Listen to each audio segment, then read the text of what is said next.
স্ত্রী দুইজনকে আমি একে অন্যের পোশাক বানিয়েছি। পোশাকের কয়েকটা কাজ আছে। এক নাম্বার পোশাকের কাজ লজ্জা স্থান ঢেকে রাখা। এই কথা বলে না কেন? স্বামী স্ত্রী তাদের গোপন বিষয়গুলো একে অন্যের থেকে ঢেকে রাখবে, কিন্তু আজ অনেকেই প্রকাশ করে দিচ্ছে। স্বামী স্ত্রীর কথাগুলো পর্যন্ত ইন্টারনেটে, ইউটিউবে, ফেসবুকে দিয়ে নিজেকে বাহাদুর মনে করে। এটা ইতর। আরে ভাই, আপনার স্ত্রী আপনার জন্য পোশাক, আপনি আপনার স্ত্রীর জন্য পোশাক।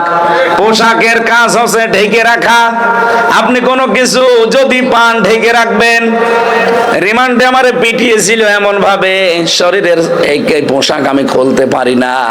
এমন কিছু জায়গায় মোটা হয়ে আছে যেগুলো পোশাক খুললে সমস্যা, কারণ পোশাক আমার ওইগুলো ঢেকে রেখেছে। এই যে এখানে একটা আছে, এত জোরে দিয়েছিল এখনো কমে নাই। এক জায়গায় 22টা দিয়েছিল বাড়ি, ফুলে একেবারে হাত ড্রমের মতো হয়েছে। পরবর্তী ঔষধ খেয়ে সেরেছে, কিন্তু এটা সারেনি। এখন পুরান শরীরে আরো জায়গা যেগুলো দেখা যায় না, এমন জায়গায় মার দিয়েছে। ওই জায়গা তো দেখানো যাবে না। ওরা বলতো এমন জায়গায় মারবি যেন মানুষকে বলতেও না পারে। এখন ওই জায়গাগুলো যেহেতু পোশাক দিয়ে ঢেকে রাখা আছে, এই জন্য কেউ টের পায় না। স্বামী স্ত্রী দুইজন পরিবারে বসবাস করবে, অন্যের ভেতরে কোনো দোষ যদি থাকে এই পোশাকের মতো ঢেকে রাখবে, বাইরের লোক যেন টের না পায়। এরকম পরিবার বাংলাদেশে তো ভরি ভরি। জেনারেল গুলোতে আরো তো উল্টা পাল্টা। এমনকি অনেক আলেম, অনেক ইমামের পরিবারও এখন সব ওপেন হয়ে যাচ্ছে। পোশাকের 2 নাম্বার কাজ হচ্ছে পোশাক পরলে সম্মান বেড়ে যায়। এই যে আজকে যে পোশাকটা পরে আছি, এটা বাদ দিয়ে যদি ফকিরের কোন পোশাক পরে আমি এখানে আসতাম, হয়তো চেহারা দেখে আমার উঠতে দিত, কিন্তু চেহারা মুখ বাঁধা থাকলে আমার উঠতেও দিত না, বলতো ফকির। এটা ঢাকা আশুলিয়া না? আমি আসার সময় হেলিকপ্টার থেকে নেমে যখন গাড়ি নিয়ে আসছিলাম, ওই যে দিয়া বাড়ি, মিরপুর না ওটা, উত্তরা, ওই জায়গাটা পার হওয়ার সময় ড্রাইভার আমারে বলছে, হুজুর এই যে এই সেই জায়গা যেখানে ব্যারিস্টার আরমানকে ওরা চোখ বেঁধে ফেলে রেখেছিল। 8 বছর ওরা আয়না ঘরে রেখে এদেশটা স্বাধীন যেদিন হয়েছে ওই দিন রাতে তারা এখানে রাত 3টার দিকে ফেলে গিয়েছিল। জায়গাটা দেখলাম, অনেকক্ষণ দাঁড়িয়েছিলাম। আমি যেটা বলতে চাচ্ছি এখান থেকে,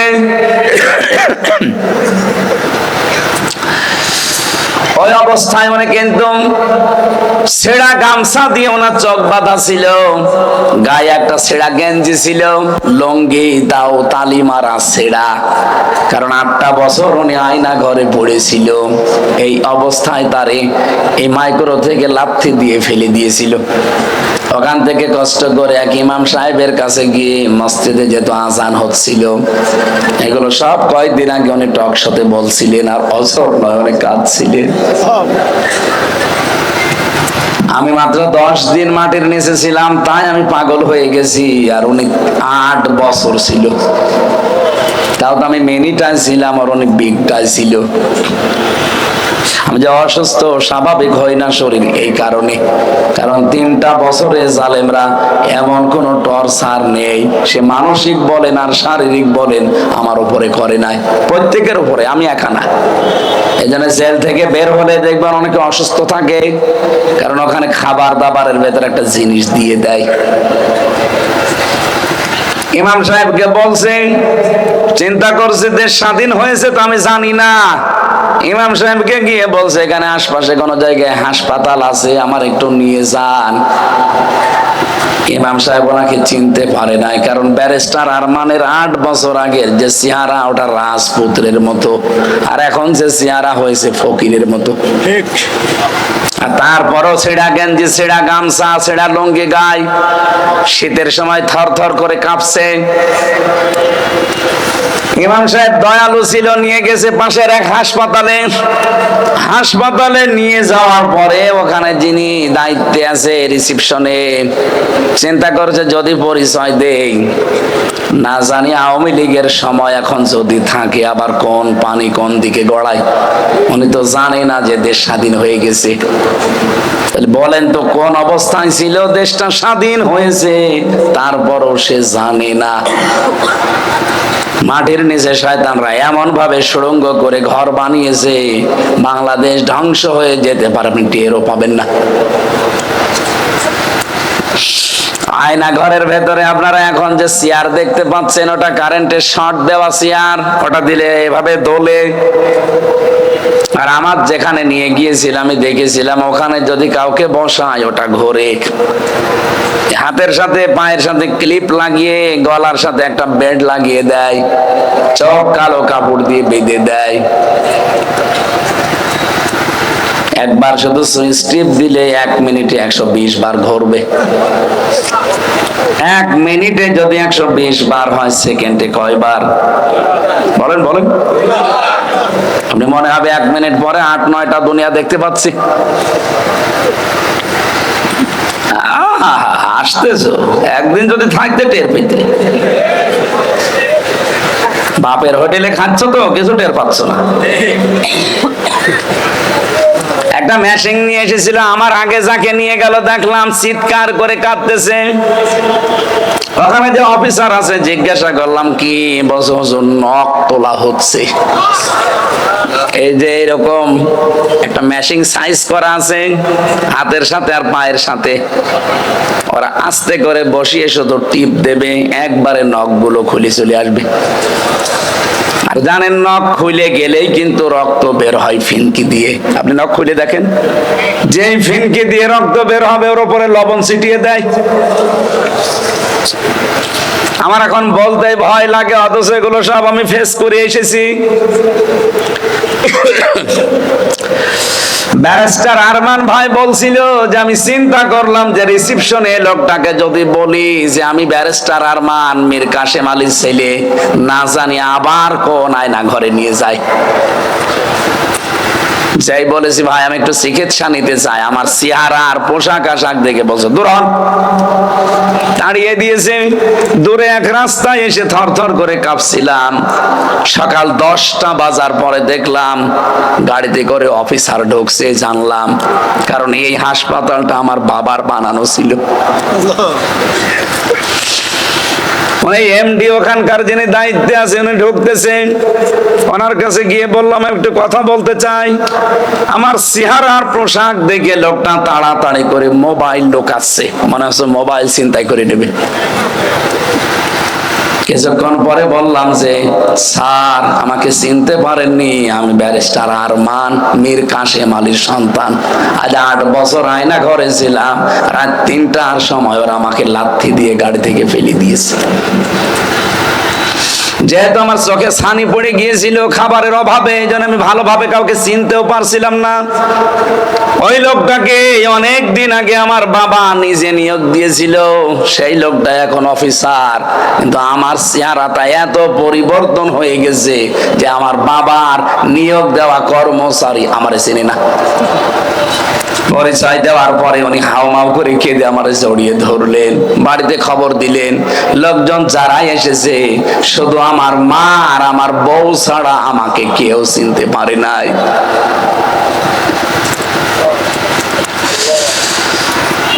ঢাকাবাসী কি বলতে চাই আপনি হয়তো বুঝে ফেলেছেন। এই পোশাক আশাক যদি সত্যি আমার এখানে না থাকতো, আর আমার মুখটা যদি শুধু পরিবর্তন হয়ে যেত, এখানে না এই গেটেও আমার উঠতে দিতেন না, বলতেন পরে আসেন। গতকালকে আমি নোয়াখালীর কোম্পানিগঞ্জ, ওখান থেকে শেষ করে গিয়েছি কুষ্টিয়া ভার্সিটিতে। এই যাবার সময় ফজরের নামাজ পড়ছিলাম কুমিল্লার কোনো এক জায়গায়, না ওটা ভাঙ্গার এক মসজিদে নামাজ পড়ার পর মসজিদে ঢোকার পরে যে 3 জন মুসল্লি, 3 জন এরকম মুরব্বী, ওরা তো আর ইন্টারনেট ঘটে না যে আমারে চিনবে। দাঁড়িয়ে আছি, অনেকক্ষণ চিন্তা করছে, ইমাম সাহেব আজকে আর আসে নাই। আমারে বলছে বাবাজি নামাজ পড়িয়ে দেন। কণ্ঠের যে অবস্থা, কথা তো বের হচ্ছে না, খুব কষ্ট করে 2 রাকাত নামাজ পড়ালাম। পেছন থেকে এক মুরব্বী বলছে, কিসের ছাতা নামাজ পড়ালেন, সময় যায় না। ও দাঁড়ান দাঁড়ান, একটু পরে দেখে এক যুবক এসে 1 রাকাত নামাজ পেয়েছিল, পরের রাকাত শেষ করে অত ইন্টারনেট জগতের মানুষ ও আধুনিক মানুষ আমার চিনে ফেলেছে। যে বলছে দাদা চুপ করেন, চেনেন? বলছে না, আমির হামজা। তাড়াতাড়ি করে এসে হাত পা জড়িয়ে বলছে হুজুর দোয়া করেন। এতক্ষণ গরম দিচ্ছি, এখন বলছে দোয়া করে।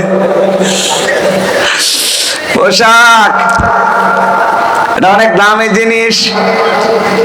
হযরতে শেখ সাদী রহমাতুল্লাহ আলাইহি সাধারণ ভাবে তিনি চলাফেরা করতেন। তিনি এক জায়গায় দাওয়াত খেতে গিয়েছিলেন, তারে ঢুকতে দেয়নি। পরবর্তীতে উনি পোশাক আশাক যে রাজকীয় পোশাক, ওইটা পরে যখন গেছে, খাবারের তো অভাব হয়নি।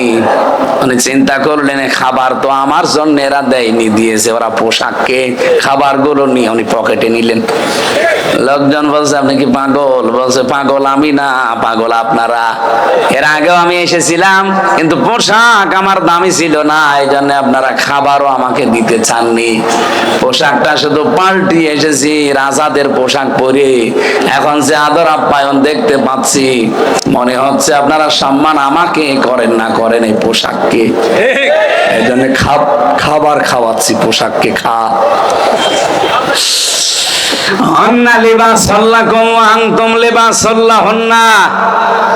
আল্লাহ বলেন পুরুষ হচ্ছে নারীর পোশাক, স্ত্রী হচ্ছে স্বামীর পোশাক। মা বোন যারা এসেছেন সাবধান, আপনি কিন্তু স্বামীর পোশাক পরলে মানুষের সম্মান যেমন বেড়ে যায়, স্বামী স্ত্রী এমন ভাবে দুনিয়াতে চলাফেরা করবে একে অন্যের কাছে যেন তাদের শ্রদ্ধাবোধ এবং সম্মান থাকে। তো স্বামীর সম্মান দেওয়া দূরের কথা, কত মানুষ তুই তুকারি করে। কি কথা বলে না কেন? এগুলো তো শহরে আরো বেশি। স্বামীর নাম ধরে পর্যন্ত ডাকে, সোহাগ, ও সোহাগ, মনে হচ্ছে ছোট ছেলে। না, স্বামীর নাম ধরে আপনার ডাকা যায়, হারাম না, জায়েজ আছে, কিন্তু সম্মানের সাথে ডাকা লাগবে। তাকে আমার আল্লাহ আপনার অভিভাবক বানিয়েছে। আর রিজালু কাওয়ামুনা আলান নিসা, পৃথিবীর ময়দানে আমি নারীকে বানিয়েছি আজ্ঞাবহ, আর পুরুষকে বানিয়েছি অভিভাবক, গাইডলাইন দাতা, নেতা। এই কথা বলেন না কেন? আয়াত দ্বারা প্রমাণ হয় যারা নেতৃত্বে আসবে এই মানুষগুলো পুরুষ হওয়া লাগবে। মহিলাদের নেতৃত্ব দেওয়া জায়েজ নেই। কি কথা বলে না কেন? عن أبي هريرة رضي الله تعالى عنه قال قال النبي صلى الله عليه وسلم لا يفلح قوم। হযরত আবু হুরায়রা থেকে বর্ণিত, নবীজি বলেন ওই জাতি কখনোই সফল হতে পারে না, উপরে উঠতে পারে না, যে জাতির নেতৃত্বে কোনো মহিলা আছে। 54 বছরে আমার মনে হয় আজ মাথা তুলে দাঁড়াতে পারি না আমরা এই কারণে। কথা বলেন না কেন? আমেরিকার দিকে তাকান, জাতে মাতাল হলো তাহলে ঠিক আছে, আজ পর্যন্ত কোন মহিলাকে নেতৃত্বে বসিয়েছে? বলেন বলেন। আমরা এমন জাতি,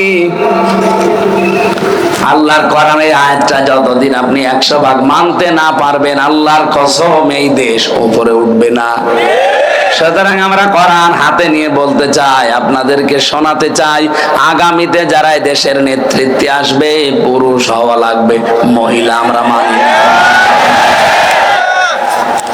এটা যদি সত্যি আমরা মানতে পারি, হাসিনাও বাদ, রওশনের সাথে বাদ, বাকিটা বললাম না।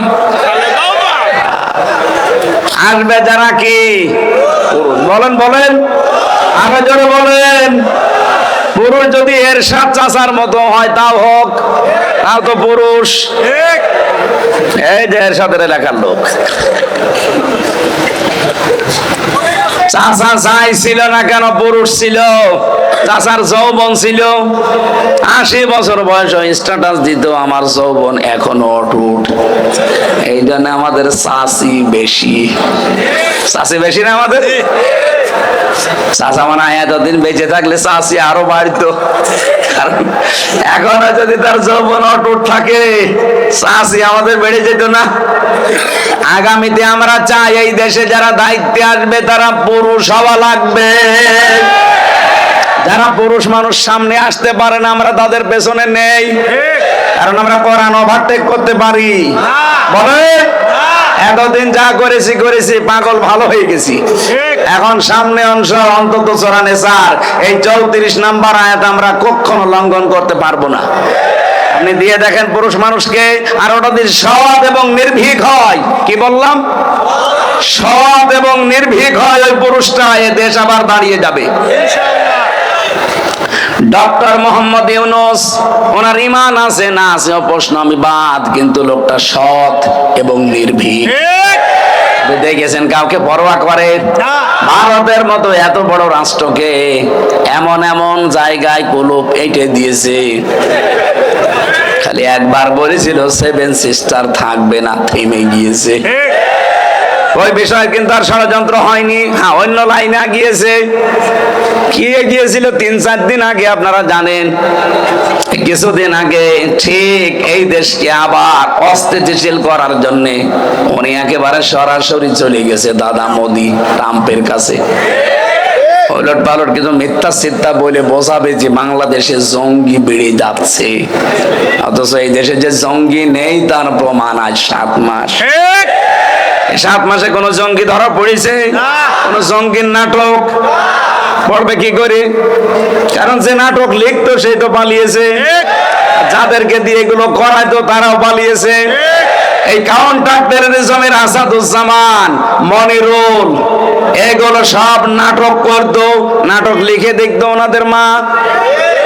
যেতে 7 মাস আর নাটক কেউ লেখেও না, নাটকের মঞ্চায়ন হয় না, এই জন্য দেশে জঙ্গি আর নেই। কে বলেছে দেশে জঙ্গি আছে? আন্দাজে এরকম একটা ভালো মানুষকে বাড়ি থেকে তুলে নিয়ে যাবে, ওই মাটির নিচে 2 মাস 5 মাস রেখে দেবে। 5 মাসে ওর চুল কাটবে না, দাড়ি কাটবে না, নখ কাটবে না, এমন এমন অবস্থা হবে। 5 মাস পরে বেরিয়ে বলবে যে এই যে জঙ্গি ধরা পড়েছে, অথচ কিছুই না। ওরা নিজেরাই আমার কাছে বলেছে, আমি নিজে বলছি। এই যে কোরআন আমার সামনে, ওরা নিজেরাই আমার সাথে বলতো। আমি নিজে জেলখানায় গিয়েও দেখেছি, জঙ্গি বলে একজনকে পেয়েছিলাম। ওনারে বললাম যে ভাই, মানুষে যে বলে আপনি আল্লাহর দলের সভাপতি, আপনার সেক্রেটারি কে? বলছে আমার ছেলে। আপনি সভাপতি আর আপনার ছেলে সেক্রেটারি, আর বাংলাদেশে আর কেউ আপনার নেই? বলছে না, আমরা 2 বাপ বেটাই, আমি সভাপতি, ছেলে সেক্রেটারি। আচ্ছা, আল্লাহর দলের প্রধান আব্দুল মতিন, আপনি যান গাজীপুর না? এটা জি আসলে গাজীপুরের কাশিমপুর কারাগারে 4 নম্বরে আছে, ওটা হিমেল বিল্ডিং এ থাকে। আমি থাকতাম সামনেরটায়, উনি আমার সামনের বিল্ডিং এ। মাঝে মাঝে মানুষ বলতো উনি 17 বছর ছেলে আছে, উনি আল্লাহর দলের প্রধান সভাপতি। একদিন দেখা করতে গিয়ে দেখলাম যে বলছে আমার ছেলে সেক্রেটারি আর আমি সভাপতি। এই শেষ, দুনিয়া আর কেউ আমাদের নেই। এইগুলো সব ওরা টাকা পয়সা খরচ করে করে বানিয়ে এ দেশটা যেন বাইরের মোড়লদের কাছে একটা জঙ্গি রাষ্ট্র হিসাবে পরিগণিত হয়, এটা করতো। আর এইটার জন্যই কোন হালে যখন পানি নেয়নি, তখন মোদি গেছে এই কয়েকদিন আগে ট্রাম্পের কাছে, যে দেশ সম্পর্কে কিছু মিথ্যা তথ্য দেবে। ট্রাম্পও সাথে মাতাল হলো, তাহলে ঠিক আছে। তো সাফ বলে দিয়েছে বাংলাদেশ আর হাসিনা ওটা আপনার ব্যাপার, আমার কাছে ওর বিষয়ে কথা বলবেন না। গরম ভাতে বিড়াল বেজার না, বেজার হয়ে গেছে। কেন হয়েছে জানেন? ট্রাম্প কিন্তু সহজে কথা বলতো না যে হাসিনার বাংলাদেশ নিয়ে কথা বলবেন না, কারণ যেই দিন মোদি গেছে ট্রাম্পের কাছে, ঠিক ওই দিন আন্তর্জাতিক মিডিয়াগুলো নিয়ে ডক্টর মোহাম্মদ ইউনূস গেছে আয়না ঘরে, আর ওই দিনই জাতিসংঘ রিপোর্ট দিয়েছে যে বাংলাদেশে যা হয়েছে 24 সালে এগুলো সব মানবতা বিরোধী অপরাধ। আর আয়না ঘর এটা তো আরো বেশি, কারণ এটা মুরগির খোপের মতো।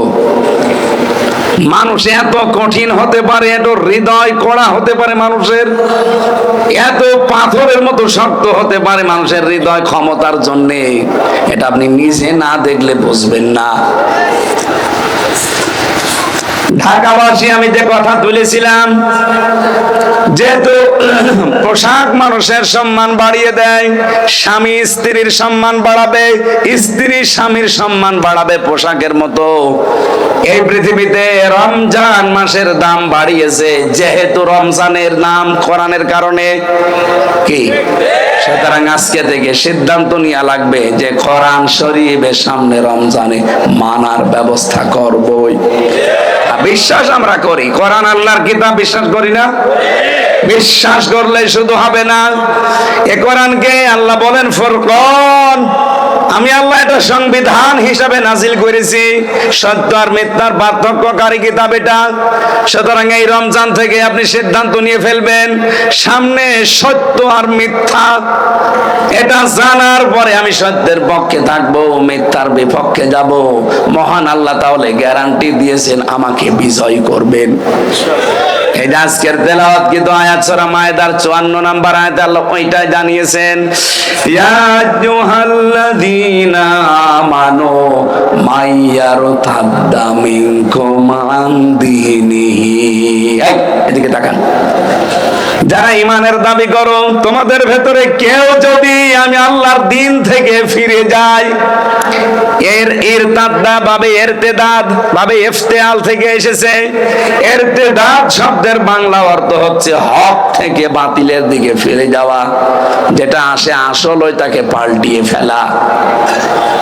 আমি যেহেতু নাম পরিবর্তনের হেডিক তৈরি করার কথা বলেছিলাম না, যে আন্তর্জাতিক বিমানবন্দরের নামও পরিবর্তন করে এখন যারা পাল্টিয়ে দিয়েছেন তারা এই আয়াতের শামিল। আপনি নাম পরিবর্তন করে কেন দিতে চান? যে যেই নামে আছে ওইটা পরিবর্তন করে দিলেই কি জনগণের মন থেকে তুলে দিতে পারবেন? বলেন। এখন প্রশ্ন আসতে পারে, তাহলে আপনারা মসজিদ এর ছবিগুলো মূর্তিগুলো ভেঙে পরিবর্তন করে দিতে চান? মসজিদের মূর্তি ভেঙে পরিবর্তন করা না, আমরা চাই আল্লাহর বিধান কায়েম করতে। এটা তো আল্লাহর বিধানের পুরোপুরি বিরুদ্ধে। আল্লাহ বলেন অজেতানিবুজ জোর, তোমরা মিথ্যা সাক্ষী এবং মূর্তি পূজা থেকে বেশি থাকবা। অথচ কালচারই তৈরি করে দিয়েছিলেন, সব জায়গায় বাবার মূর্তি, নাম দিতেন ভাস্কর্য। কিসের ভাস্কর্য? সূরা সাবার ভেতরে আছে ভাস্কর্য আর মূর্তি জিনিস একই, কারণ এক এক দেশে এক এক নামে ডাকা হয়। শয়তান কোন দিন এসে আপনাকে বলবে না হামজা এই যে মূর্তি পূজা কর, বলবে না। কিন্তু মূর্তি পূজা করলে যে গুনাহ হয়, এমন গুনাহ আপনাকে দিয়ে করাবে, এই কথা বলে না কেন? আমি যেটা এই আয়াত থেকে পেয়েছি, আজ এই বাংলাদেশে যারা আল্লাহর দিন থেকে ফিরে চলে যেতে চাচ্ছেন, আগস্টের 5 তারিখের পরে আমরা দেখতে পাচ্ছি অনেকেই আল্লাহর দিন থেকে মুখ ফিরিয়ে নিচ্ছে। আগে কিন্তু বিভিন্ন কায়দায় আল্লাহর নাম বলতো, আল্লাহকে ডাকতো, কিন্তু এখন আস্তে আস্তে মুখ ফিরিয়ে নিচ্ছে। এখানে দুইটা কারণ হতে পারে। এক নম্বরে ও মনে করছে যে আমি যদি মুখ ফিরিয়ে নেই, আমার সাথে দেখা দেখে আমার দলের লোক মুখ ফিরিয়ে নেবে, তাহলে এই দেশে আর ইসলাম কায়েম হবে না। আরে ভাই, ইসলাম কায়েমের দায়িত্ব কি হামজার? বলে। আর ইসলামের মালিক কি হামজা? না। এটা প্রথম অর্থ। তারা এই মনে করতে পারে যে আমরা যদি ফিরে যাই দিন থেকে, আল্লাহর বিধান থেকে মুখ ফিরিয়ে নেই, তাহলে এই দেশে আর আল্লাহর বিধান কায়েম হবে না। দুই নম্বরে এই দেশকে স্থিতিশীল থেকে অস্থিতিশীল করার জন্য দাদা বাবুদের একটা চক্রান্ত অলরেডি শুরু হয়েছে। এই জন্য রাখাল রাহাকে দিয়ে আল্লাহর নবীকে একটা গালি দিয়েছে। এটা নিয়ে যেন আমরা বিশৃঙ্খলা করি, বাংলাদেশকে যে অশান্ত তৈরি করে ফেলি, ডক্টর ইউনূস যেন কন্ট্রোলের বাইরে চলে যায়, তখন ঠিক আপাত চট করে এসে বলবে আমি ছিলাম, আমি আছি। চক্রান্ত দুইটাই হতে পারে, একটাতেও পা দেওয়া যাবে না। হ্যাঁ, আমরা চাই প্রতিবাদ, যেভাবে প্রতিবাদ করা দরকার ওইভাবে আইন হাতে তুলে না নিয়ে, যিনি আমার রাসূলকে গালি দিয়েছে উনি মানবতার শত্রু। কারণ আমার রাসূল ছিলেন মানবতার বন্ধু। মানবতার বলেন বলেন। যারা রাসূলুল্লাহকে গালি দেয়, রাসূল যা দিয়েছেন আপনি ঋণী হয়ে আছেন, তার ঋণ শোধ করার কোনো কায়দা কৌশল কোনো কাজ নেই আপনার, শুধু তাকে গালি দিয়ে ছোট করতে চান। আপনার উদ্দেশ্য শুধু ছোট করা না, এই দেশকে মুসলমানদেরকে উস্কিয়ে দিচ্ছেন যেন বিশৃঙ্খলা তৈরি হয়ে যায়। আজকে একজন ধরা পড়েছে, মোটর সাইকেলে যারা হেলমেট নিয়ে আসে না তাদেরকে ধরে কোপ দেয়, এত বড় একটা চুরি। পুলিশ ধরেছে, যারা তারে কোপ দেয় না দেখে ওই লোকটা প্রথমে থামায়, জিজ্ঞাসা করে নাম কি, যদি মুসলমানের নাম বলে ছেড়ে দেয়, হিন্দুর নাম বললেই কোপ দেয়। এটা সূক্ষ্ম একটা ষড়যন্ত্র কিছু আবার আরম্ভ হয়েছে। হাসিনা বসে নেই, ও যাওয়ার পরে শুরু করেছে প্রায় 27টা বিশৃঙ্খলা তৈরি করার চেষ্টা করেছিল এই 7 মাসে, একটাও ধোপে টেকে নাই, হালে পানি নেয়নি। এখন আবার এটা আরম্ভ করেছে। যারা এগুলো করছে এদের কিন্তু জাতি চেনে এবং জেনে ফেলেছে। কারো উস্কানিতে পা দেবেন না ভাই। হ্যাঁ, প্রতিবাদ জানান, যেভাবে প্রতিবাদ জানানো দরকার। আমরা সর্বোচ্চ ফাঁসি চাই তার যারা রাসূলুল্লাহকে গালি দিলে, রাখাল রাহার, এই কথা বলেন না কেন? এবং আইনও যেন পাশ করা হয় খুব তাড়াতাড়ি। বাংলাদেশে আল্লাহ এবং রাসূল এবং আলেম ওলামাদেরকে নিয়ে যারা কটূক্তি করবে তাদের ফাঁসি দেওয়া লাগবে। তাদের ফাঁসি আপনারা চান না? বিশেষ করে রাসূলুল্লাহর ব্যাপারে কোনো ছাড় নেই। এজন্য আমরা চাই এই লোকটাকে ফাঁসি দিয়ে দৃষ্টান্ত স্থাপন করেন। মানুষের ভেতরে যে জ্বালা, এই জ্বালাটা যেন একটু মেটে, নাইতে কখন আবার কে মেটে দেবে তখন আবার সমস্যা ধরবেন যে এই দেশে এই যে মাথা ছাড়া দিচ্ছে উগ্রবাদীরা। আমরা শান্ত এবং ধৈর্যের পরীক্ষা দিচ্ছি। আপনি আল্লাহর দিন থেকে ফেরানোর জন্য দেখেন আজ বাংলাদেশে কত পীর, এই সমস্ত পীর গুলো ভণ্ডের নাম নিয়ে তারা মানুষদেরকে আল্লাহর বিধান থেকে দূরে সরানোর জন্য পায়তারা করছে। কি আপনি দেখেন সুন্নির নাম নিয়ে, কিসের সুন্নি? এরা আহলে বেদাত। ইসলামের ভেতরে নতুন নতুন বেদাত আবিষ্কার করে মানুষদেরকে আল্লাহর আসল দিন থেকে নকল দিনের দিকে নিয়ে যায়। আল্লাহ বলেন যারা দিন থেকে এভাবে চলে যায়, ফিরে যায়, কি হবে জানো? ফাসাউ ফায়াতিল্লাহ, অতি শীঘ্রই আমি আল্লাহ, অতি শীঘ্রই আমি আল্লাহ। বলেন অতি শীঘ্রই আমি এটা বানাচ্ছি। সূরা মায়েদার 54 নম্বর আয়াত, অতি শীঘ্রই আমি আল্লাহ বিকওমিন, এমন একটা দল তোমাদের উপরে, এমন একটা জাতি আমি এনে দেব, ইউহিব্বুহুম ওয়া ইউহিব্বুনাহু, যাদেরকে আমি আল্লাহ নিজে ভালোবাসি এবং তারাও আমাকে ভালোবাসে।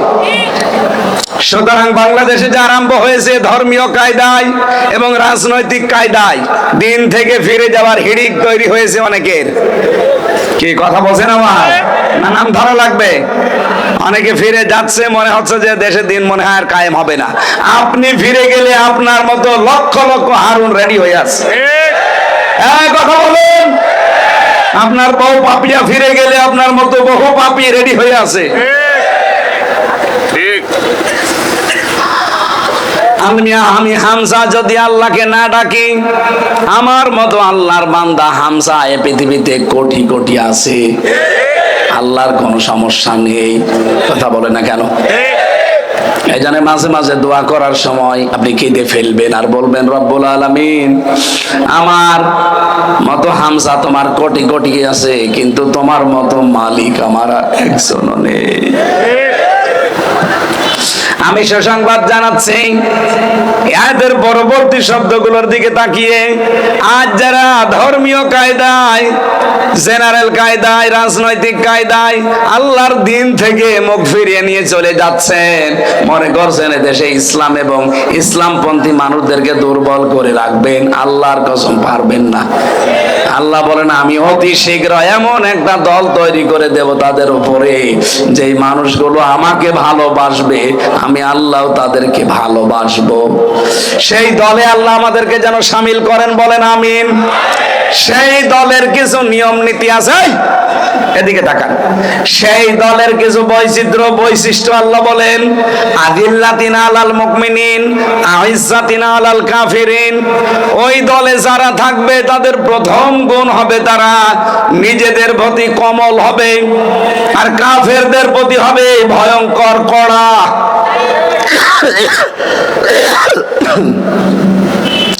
বাংলাদেশে প্রায় 72টার উপরে এখন দল আছে। কয়টা? আপনি শুধু একটা দলকে দেখতে পাবেন যারা নিজেদের প্রতি রহমদিল আর কাফেরদের প্রতি ভয়ঙ্কর। এখনো যদি না বোঝার ভান করে থাকেন, এদিকে আসেন।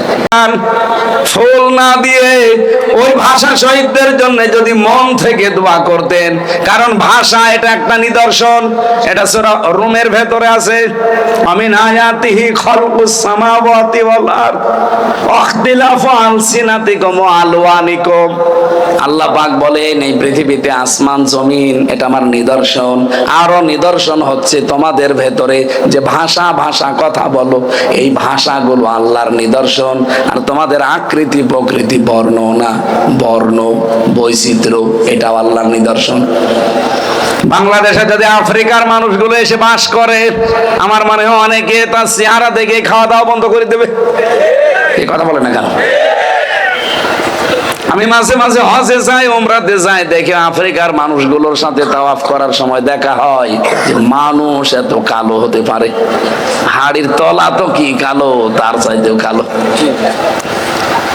বলেন তো এরকম একটা মানুষের পরে চেহারার যা বর্ণনা, ঠোঁট ঝুলে যায়, আর চেহারা তো সেই রকম কালো, চুলগুলো একটু ঢাকায় থাকে মেয়েদের, পুরুষ মানুষের তো ঢাকা নেই, কোকড়ানো কোকড়ানো চুল।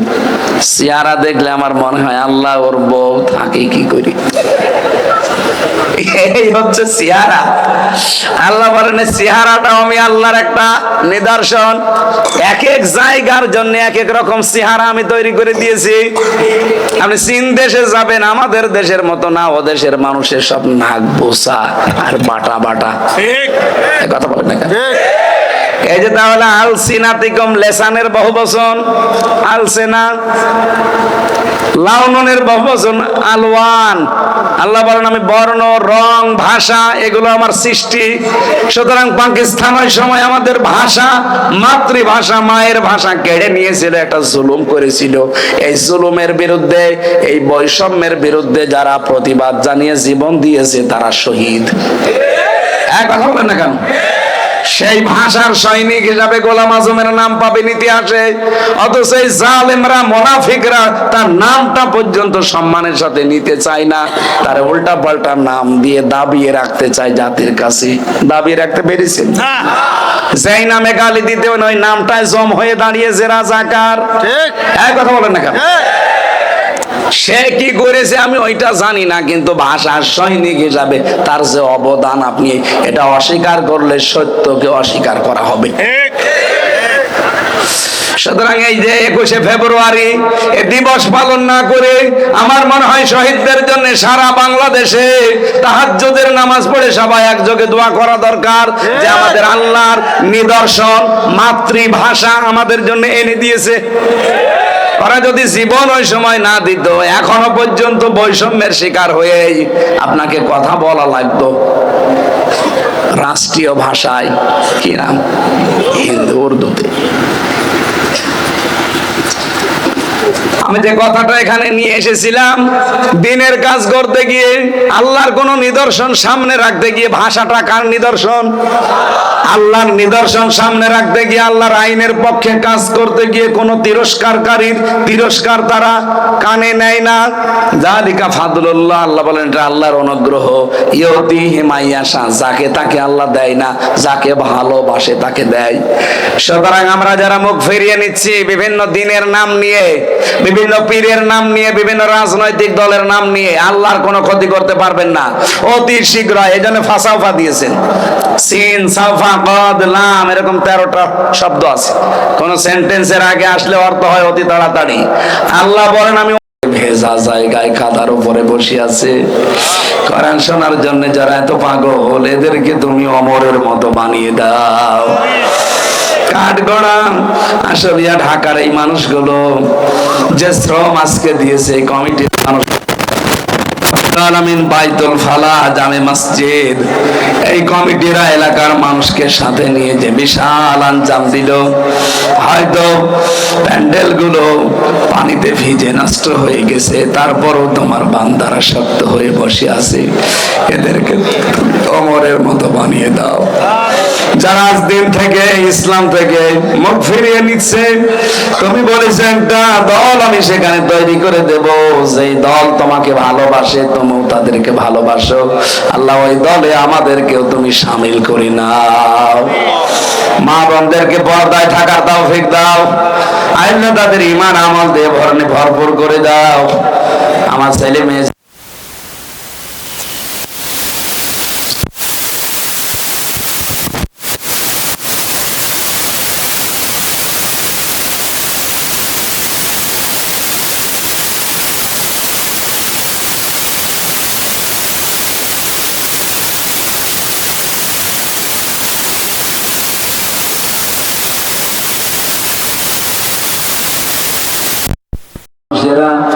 এখানে যাদের নাম দেওয়া আছে, যত যুবকেরা এই মাহফিলের জন্য বিভিন্ন কায়দায় এগিয়ে এসেছে, তোমার রহমত এগিয়ে দাও।